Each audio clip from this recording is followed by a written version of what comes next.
Welcome back to 5-Minute Knerflies. I'm your host, Joey Knerfly. Today, we're going to get into this Knerfle on the table here. And this is the Cold Steel, what is it? The Counterpoint XL. This was sent in by Joshua Fields for review. The thing's ridiculous, yes. Don't adjust your screens. It's a folding knife, bigger than Mitten Gate, right? So we'll get into it. Let's show you guys some of my custom sheaths that I make by my own hands.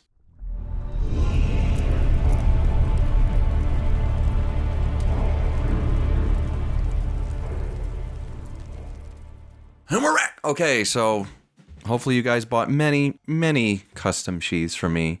This is going to be the wham-bammerest of reviews. First of all, I want to thank Workshop for sending in some stuff to me. You know, unofficially sponsoring this video, I might add, just for sending me some stuff. I do appreciate you. They really liked our review done by Cat Food McDonough, who reviewed the Can Onion Edition electric belt driven knife and tool sharpener from Workshop. They really like that. So they got a sense of humor. I do appreciate them. Thanks, guys.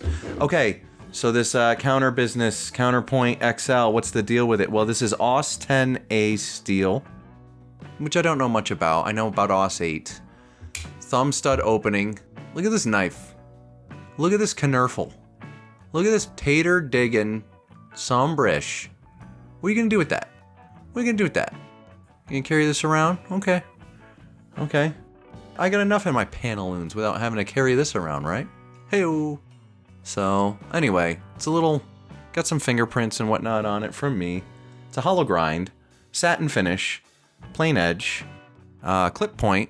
You got a swedge here. Probably for, like, keeping some of the crazy weight down. You got this, like this crazy, cold steel lock on the back. I forget what it's called. But... it's awesome. This thing is solid. I don't know. Lock back, cold steel, Counterpoint XL, spear point, AUS 10A, 6-inch blade, overall length 13.125 inches. Look at that. Look at this monster. Oh, and by the way, can I just say, I've been fighting with lighting my entire life of this channel, and it turns out if I just open the damn window during the day and put on one light, it looks fine.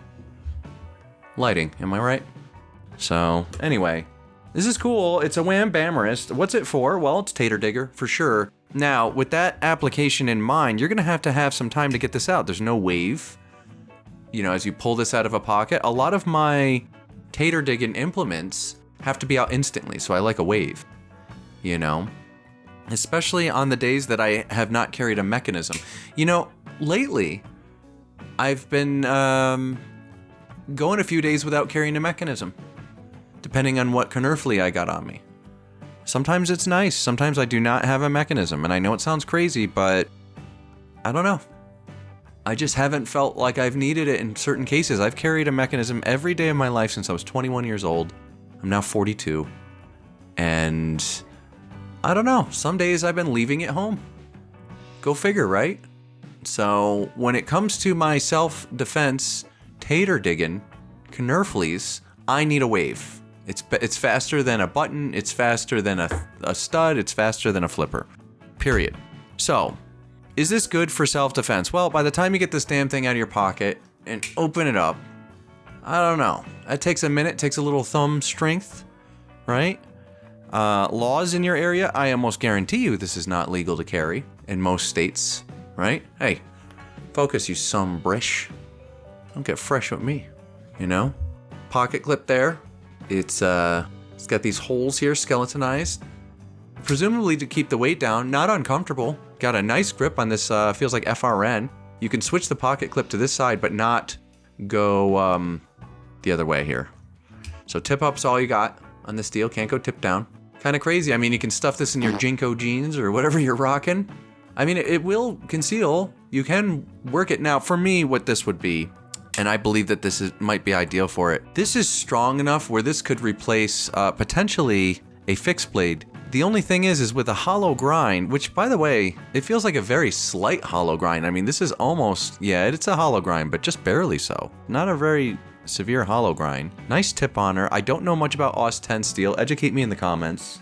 But I would throw this in a pack. I think this would be a really good knife for that. This would be ideal food prep. I mean, if you were nervous, you would just leave it out, you know, and you got your little fixed blade. I like the choke down aspect of how much reach you get. It's a 6-inch blade, but when you choke down like this, I mean, you're talking about like 10 inches of reach, you know, pretty good. Nice snap cuts you can get with it. The handle here is a little bit, the handle here is a little bit of a hot spot when you're doing that. Not bad though. Decently comfortable handle. Retails for about $90 you can find them, give or take. So I just had to show this really quick. I think it's interesting. It's a cool knife. I'm glad he sent it in. It's funky. I don't want it. It's just too crazy for me. I don't know what I would do with this. I'd probably just throw it in a pack. So if you want my 2 cents, which is why you're watching, I would say that I would throw this in a pack. By the way, good job on Cold Steel for getting this thing centered. Can you give Fox a call? They don't know how to do that. Guys, should you buy this knife? No. But if you buy this knife, if this design really appeals to you and you throw it in a pack, I think you're pretty well set up out there. The only thing is this isn't going to be good for woodworking. It's primarily food prep, and with the swedge on the back, it's good for, you know, digging a tater. This is tater digging, but it's just not out very quickly, so for my money, man, nah. If this was like rapid deployment in some way, with possibly a little bit lighter somehow, I'd be down. But for me, no, it's not a buy for me. But if somebody gave me this as a gift, I certainly wouldn't turn my nose up at it. It's cool, you know, and I'm grateful that Josh sent it in. So, guys, let me know what you think of the Counterpoint XL in the comments of choice. And I'll see you guys next time on the Knerfly Show.